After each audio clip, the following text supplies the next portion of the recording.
Study IQ IAS, आपका selection हमारा mission. नमस्कार दोस्तों 2012 का Nirbhaya case I am sure कि आप में से कोई भी नहीं भूला होगा, क्योंकि जिस प्रकार का प्रदर्शन हुआ था देश ने कभी नहीं देखा था। और उसके बाद कोशिश भी की गई कि सख्त से सख्त कानून लाया जाए ताकि इस तरह का दुष्कर्म करने की कोई सोचे भी ना। लेकिन मैं आपको बता दूं, रिसेंटली पुणे में एक वारदात सामने आई है जिसमें 26 साल की महिला के साथ एक बस में रेप किया गया है और इससे पूरा देश काफी आक्रोश में है एंड साथ ही साथ कई जगह प्रदर्शन भी हो रहे हैं। लेकिन यहां पर जो मांग है वो यही है कि जो आरोपी है उसको फांसी की सजा दी जाए। यहां पर जो एकनाथ शिंदे और जो महाराष्ट्र सरकार है उनका कहना है कि सख्त से सख्त सजा दिलाने की सरकार कोशिश करेगी। तो यहां पर सबसे पहले मैं आपको बता देता हूं कि हुआ क्या है। देखिए 25 फरवरी की सुबह करीब 5:30-6 बजे के आसपास बताया जा रहा है, एक 26 साल की महिला है, वो पुणे से अपने घर जाना चाह रही थी। पुणे में एक बस डिपो है, इसका नाम है स्वारगेट। मैं आपको थोड़ा सा मैप में भी समझाने की कोशिश करता हूं। ये महाराष्ट्र है, यहां पर आपको मुंबई देखने को मिलेगा, ये रहा पुणे। तो पुणे में ये बस डिपो है जिसका नाम है स्वारगेट बस डिपो। वहां से लगभग 100 किलोमीटर दूर फलटण करके एक जगह है, यहां पर सतारा डिस्ट्रिक्ट में। वहां पर महिला जो है एक बस का वेट कर रही थी पुणे में ताकि वो अपने घर जा सके। तभी यहां पर क्या होता है, जो आरोपी है दत्तात्रेय रामदास गड़े, ये अप्रोच करता है कि मैडम नहीं, देखिए क्या बोलता है, दीदी शब्द का इस्तेमाल करता है और कहता है कि दीदी पास ही में बस खड़ी हुई है, वो फलटण जाएगी। तो यहां पर जो महिला है वो उसके साथ चली जाती है, बस में एंटर करती है, बस खाली रहता है और खड़ी बस में एक बस डिपो में, सोचिए पुणे के एक बस डिपो में ये जो पूरा वारदात है, ये जो घिनौनी हरकत है, ये किया गया। और फिर उसके बाद ये जो पर्सन है दत्तात्रेय रामदास गड़े, वो वहां से फरार हो जाता है। और अगेन आप देख सकते हो ये जो बस की हम बात कर रहे हैं, ये बस वहीं पर खड़ी हुई थी। इसी बस के अंदर सुबह जो है 25 तारीख की सुबह ये पूरा दुष्कर्म किया गया था। महाराष्ट्र ट्रांसपोर्ट मिनिस्टर प्रताप सरनायक ने यहाँ पर डिपार्टमेंटल इंक्वायरी का ऑर्डर दिया है और साथ ही साथ ये भी कहा है कि जो असिस्टेंट ट्रांसपोर्ट सुपरिटेंडेंट है और जो बस डिपो मैनेजर है उनके ऊपर भी इन्वेस्टिगेशन किया जाए और किसी भी प्रकार का अगर नेग्लिजेंस हुआ है तो यहाँ पर उनको सस्पेंड किया जाए। वैसे मैं आपको बता दूं, कल देर रात तक मैं देख रहा था कि यहाँ पर जो अक्यूज्ड है उसको पकड़ा नहीं गया था। यहाँ पर जो पुणे की सिटी पुलिस है उन्होंने एक मैसिव मैन हंट लॉन्च किया था उसको पकड़ने के लिए। और अगेन आप देख सकते हो इस तरह का जो पोस्टर है वो रिलीज किया गया था, ये जो आरोपी है। और साथ ही साथ ये भी कहा गया कि कोई भी इस पर्सन के बारे में इंफॉर्मेशन देता है तो 1 लाख रुपए का कैश रिवॉर्ड भी दिया जाएगा और जो पर्सन इसके बारे में बताएगा उसका जो इंफॉर्मेशन है वो कॉन्फिडेंशियल रखा जाएगा। साथ ही साथ पुणे पुलिस ने यह भी कहा कि जो सेक्शन 64, 351(2) ये केस के तहत उसके ऊपर केस रजिस्टर किया गया है। और ये जो पर्सन है ना रामदास गड़े, इसकी उम्र लगभग 37 ईयर्स के आसपास है। तो यहाँ पर पुणे सिटी पुलिस ने इसको ढूंढने के लिए 13 टीम बनाई थी, 13 टीम उसको ढूंढ रही थी, जिसमें 8 क्राइम ब्रांच की थी और 5 जो है स्वारगेट पुलिस स्टेशन की थी। तो फाइनली मैं आपको बता दूं यहाँ पर मॉडर्न टूल्स वगैरह का इस्तेमाल करके ड्रोन्स का भी इस्तेमाल किया गया, क्योंकि बताया जा रहा था कि एक शुगर केन फील्ड जो है वहां पर ये छुपा हो सकता है। फिर यहाँ पर डॉग यूनिट का भी इस्तेमाल किया गया। फाइनली बस कुछ ही देर पहले खबर आती है कि पुलिस ने उसको गिरफ्तार कर लिया है। और अभी के लिए मैं आपको बता दूं यहां पर जो स्वारगेट डिपो है, बस डिपो है, और देखिए यही होता है हमारे देश के अंदर कि यहां पर जब एक वारदात सामने आती है, घटना हो जाती है, उसके बाद सरकार, पुलिस, अथॉरिटीज एक्शन लेती है। और आप देख सकते हो अब जाकर स्वारगेट बस डिपो पर यहां पर जो सिक्योरिटी लैप्स हुआ था उसको पूरी तरह से रिप्लेस कर दिया गया। मतलब जो भी सिक्योरिटी मेजर्स थे वहां पर पर्सनल वगैरह, उनको रिप्लेस करके दूसरों को रखा गया है। ट्रांसपोर्ट मिनिस्टर ने यहां पर यही कहा है कि जितने भी करंट सिक्योरिटी पर्सनल हैं उनको हटाकर नए रखा जाए। और साथ ही साथ यहां पर यह भी आप देख सकते हो कि एक इंक्वायरी यहां पर बैठाई गई है ताकि आखिरकार पता चल सके कि ये जो बस है उसको अनलॉक क्यों छोड़ा गया था। मतलब ये जो बस मैंने आपको बताया, ये Maharashtra state run transport corporation की ही बस है, इसको इसी प्रकार से ऐसे खड़ा क्यों छोड़ा गया, ये अनलॉक क्यों छोड़ा गया। अगर ये खड़ा भी था तो इसको लॉक करके रखना चाहिए था, इसको अनलॉक क्यों रखा गया था,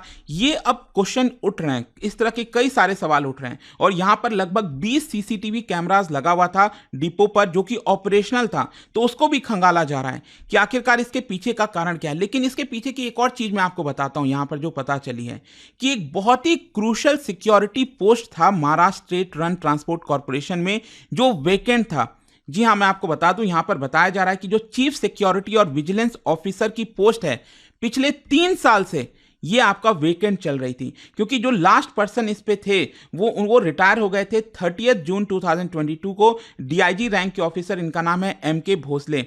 उनके बाद से कोई भी इस पोस्ट पर नहीं बैठा है और किसी दूसरे पर्सन को इसका एडिशनल चार्ज दिया गया था। इनफैक्ट एक और चीज मैं आपको बताता हूं कि पहले ये जो पोस्ट होता था ये आईजी रैंक के ऑफिसर को दिया गया था, जिसको डाउनग्रेड करके डीआईजी रैंक के ऑफिसर को ये सौंप दिया गया था। तो इसको लेकर भी सवाल उठ रहा था कि ये पोस्ट इतनी इंपॉर्टेंट है, सिक्योरिटी का मामला होता है, तो यहाँ पर आईजी रैंक के ही ऑफिसर होने चाहिए, लेकिन ये डीआईजी रैंक के किए गए और 2022 के बाद से ये पोस्ट वेकेंट चल रही है। मे भी हो सकता था कि शायद कोई पर्सन, स्पेशलाइज्ड पर्सन इस पोस्ट पर रहता तो शायद हो सकता है कि यहाँ पर कोई कदम लिया जाता सिक्योरिटी को लेकर, शायद कोई लैप्स नहीं होता। तो इसको लेकर भी सवाल उठ रहे हैं। खैर, मैं आपको एक चीज़ बता दूं, यहाँ पर जो सर्वाइवर हैं, जो महिला है, उनका टेस्टिमोनी भी ले लिया गया है, क्योंकि अल्टीमेटली आपको ये सारी चीज़ें कोर्ट के अंदर प्रूफ करनी होती हैं। तो यहाँ पर जो सर्वाइवर हैं वो एक मेडिकल काउंसलर हैं और वो बेसिकली बस स्टैंड गई थी लगभग 5:45 पर। उन्होंने ये पूरा टेस्टिमोनी में बताया है 25 तारीख की सुबह।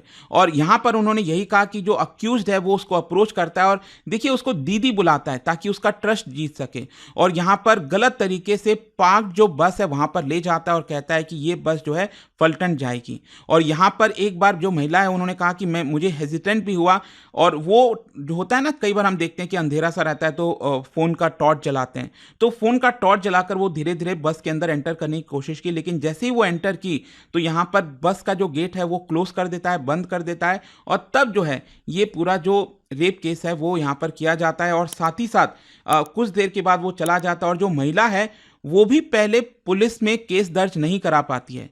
जो हालात से वो गुजरी होती है, वो पहले दूसरी बस पकड़कर अपने घर जाती है फलटन, और तब जो है वहाँ पर उसकी जो फ्रेंड है वो उससे अर्ज करती है कि चलो इसके बारे में हम रिपोर्ट करेंगे। तब वो वापस आते हैं पुणे जो है, और यहाँ पर पुलिस को इसके बारे में बताते हैं। साथ ही साथ मैं आपको ये बता दूं कि यहाँ पर जो अक्यूज्ड है गड़े, वो मास्क पहना हुआ था, उसने मास्क पहनकर ये सारी चीज़ें की हैं, और इसीलिए यहाँ पर पुलिस को थोड़ी सी दिक्कत भी आ रही थी उसको पकड़ने में, पहले उसको आइडेंटिफिकेशन करने में, लेकिन फाइनली उसको आइडेंटिफाई भी किया गया और उसको पकड़ भी लिया गया है। लेकिन मैं आपको बता दूं, ये जो रामदास गड़े है ना, इसके ऊपर ऑलरेडी पता चल रहा है कि कई सारे क्रिमिनल केसेस थे, चाहे वो थेफ्ट के हों, रॉबरी के हों, चेन स्नैचिंग वगैरह ये जो करते रहते हैं, तो ये सारे केस ऑलरेडी रजिस्टर्ड हैं। 2019 से एक केस में वो बेल पर चल रहा है, जी हाँ, ये अभी बेल पर चल रहा है, और 2024 में भी एक थेफ्ट का केस सामने आया था, और यहाँ पर उसका जो ब्रदर है उसको क्वेश्चन किया गया अभी रिसेंटली पुणे पुलिस के द्वारा। साथ ही साथ जो नेशनल कमीशन फॉर वुमेन है, उन्होंने भी यहाँ पर इसके बारे में एक रिपोर्ट मांगी है डायरेक्टर जनरल ऑफ पुलिस से, और कहा है कि आपने इसके ऊपर लेकर क्या एक्शन लिया। कमीशन का कहना है कि हम इस केस के ऊपर निगरानी बनाए हुए हैं और जो भी एक्शन लेना है वो यहाँ पर लेंगे। लेकिन साथ ही साथ लोगों में काफ़ी आक्रोश है, जाहिर सी बात है, और जो अपोजिशन पार्टी जैसे शरद पवार की जो पार्टी एनसीपी, वो इसको लेकर प्रोटेस्ट किया उन्होंने, और साथ ही साथ कहा कि सख्त से सख्त सजा जो है वो मिलनी चाहिए। लेकिन अगर आप देखोगे तो यहां पर वापस से वही बात बार बार स्टार्ट हो रही है और मांग हो रही है कि अगेन एक और स्ट्रिक्ट कानून होना चाहिए। लेकिन दोस्तों क्या बताइए मुझे, यहाँ पर 2012 के बाद क्या स्ट्रिक्ट कानून नहीं आया था? जो हॉरिफिक रेप मर्डर जो है एक महिला के साथ किया गया 2012 में दिसंबर के महीने में, आप सबको याद होगा, तो उसके बाद भी यही चीज़ सामने आई थी। तो बार बार यही होता है कि यहाँ पर स्ट्रिक्ट कानून लाया जाए ताकि जो अक्यूज्ड है, जो भी पर्सन है, वो इसके ये करने से पहले सोचे। और यहाँ पर आप देख सकते हो जो डीवाई चंद्रचूड़ हैं, उनसे भी इसके बारे में पूछा गया, चीफ जस्टिस ऑफ इंडिया थे, और उन्होंने भी यही चीज कहा कि क्या आपको याद है निर्भया वाला केस? और निर्भया केस के बाद क्या हुआ था? अगेन वुमेन सेफ्टी को लेकर कई सारे सवाल उठ रहे थे, और उसके बाद भी यहाँ पर कानून बनाया गया। लेकिन डीवाई चंद्रचूड़ का यह कहना था कि देखिए सिर्फ कानून बनाने से नहीं होता, इसका प्रॉपर इंप्लीमेंटेशन जब तक नहीं होगा, महिलाओं की जो सेफ्टी है वो खतरे में रहेगी। तो यही यहां पर अब सवाल उठता है कि अल्टीमेटली इस तरह की जो केस देश के अंदर सामने आते रहते हैं, इसको लेकर क्या करना चाहिए, क्या है। तो ये पूरा वीडियो था दोस्तों, आई होप कि आपको इसमें समझ में आया होगा क्या क्या चीज़ें हुई हैं। अब देखना है कि सरकार किस तरह से इस केस को परस्यू करती है कोर्ट के अंदर, और क्या इसको सजा दिलाई जाती है। और जाने से पहले आप सबके लिए एक क्वेश्चन है अगेन, क्या बता सकते हो marital rape is criminalised under Indian law in which of the following circumstances? इस किस सर्कमस्टेंसेज में जो मैरिटल लॉ है, रेप है, वो हमारे देश के अंदर क्रिमिनलाइज्ड है? और इसका जो राइट आंसर है, जैसा कि आप सब जानते हैं, मेरे इंस्टा पर मिलेगा ही, वहां पर अगर आप ये कोई बात नहीं टेलीग्राम से भी ले सकते हैं। दोस्तों यूपीएससी एस्पिरेंट्स हो या बनने वाले हो, मेरे पास है आपके लिए एक game changing opportunity. Study IQ का नया संपूर्ण बैच। सोचिए, एक कॉम्प्रिहेंसिव प्रोग्राम जिसमें मिलेगा सब कुछ, टॉप एजुकेटर्स के साथ 1000+ आवर्स की लाइव क्लासेस, पर्सनलाइज्ड मेंटरशिप और हैंड रिटन नोट से लेकर पीआरपी, एमआरपी जैसे इंटेंसिव प्रोग्राम्स तक। और बात स्कॉलरशिप्स की करें तो प्रीलिम्स क्लियर करो, पूरा फीस रिफंड पाओ। टॉप परफॉर्मर्स के लिए हर मंथ 11,000 रुपीज का कैश रिवॉर्ड। सिल्वर, गोल्ड या platinum, choose the plan that fits your needs. X secretary Anil Swarup जी खुद गाइड करेंगे आपको इस जर्नी में। स्टडी आईक्यू पर 2 करोड़ इंडियंस का ट्रस्ट है और अब संपूर्ण बैच के साथ आपका यूपीएससी ड्रीम भी होगा अचीव। आपको करना क्या है, कमेंट में दिए गए संपूर्ण बैच के लिंक पर क्लिक करें and once you click on buy now, आप देख सकते हो डिस्काउंट कोड्स। वहां पर टाइप कीजिए अंकित लाइव एंड आपको मिलेगा सबसे lowest price and your IAS journey starts here. Study IQ IAS, आपका सिलेक्शन हमारा मिशन।